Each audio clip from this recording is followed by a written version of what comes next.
Welcome to brothers automobiles teaser. ఈ vehicle Innova Crysta మన దగ్గరికి ఇంజన్ ఓవరాయిల్ కోసం వచ్చింది. పికప్ ఉండేది కాదు, ఆయిల్ గ్యాస్ రివర్స్ వస్తుండేది.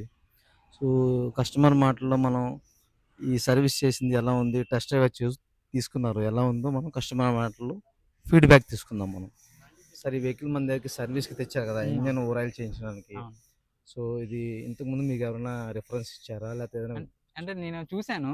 చూసి వచ్చాననమాట. చాలా దాంట్లో వెరిఫై చేశాను. అంటే అది బెస్ట్ ఆఫ్ ది బెస్టే ఇచ్చారనమాట అది. ఓకే. రేటింగ్ కూడా బయట చూసే వచ్చాననమాట. Okay sir. ఆహ్, మరి సర్వీస్ కూడా చాలా బావుంది. సార్, మన బయట హాస్పిటాలిటీ ఎలా ఉంది సార్? ఇక్కడ చాలా హాస్పిటాలిటీ, బావుంది. చాలా బావుంది. ఇక్కడ ప్రైస్ అది మీకు ఎలా అనిపించింది? అంటే ట్రాన్స్పరెంట్‌గా బయటని ఉందా చూసుకుంటే వెరీ రీజనబుల్. ఓకే. ఓకే బయటని సార్. చూసుకుంటే ఇది చాలా బెస్ట్ అనిపించింది. అంటే ఓకే. టొయోటా ఇది ఆథరైజ్డ్ టొయోటా షోరూమ్ అని వచ్చాననమాట. ఓకే. Okay sir. మన చాలా బెస్ట్ ఇచ్చారు. The best of the bestest ఇచ్చారు. Okay sir. మీ ఫ్రెండ్స్‌కి, వాళ్ళందరికి రిలేటివ్స్ రిఫర్ చేస్తాను నేను రిఫర్ చేయండి సార్. పక్కాగా. Thank you so much sir. Okay. Thank you. Okay.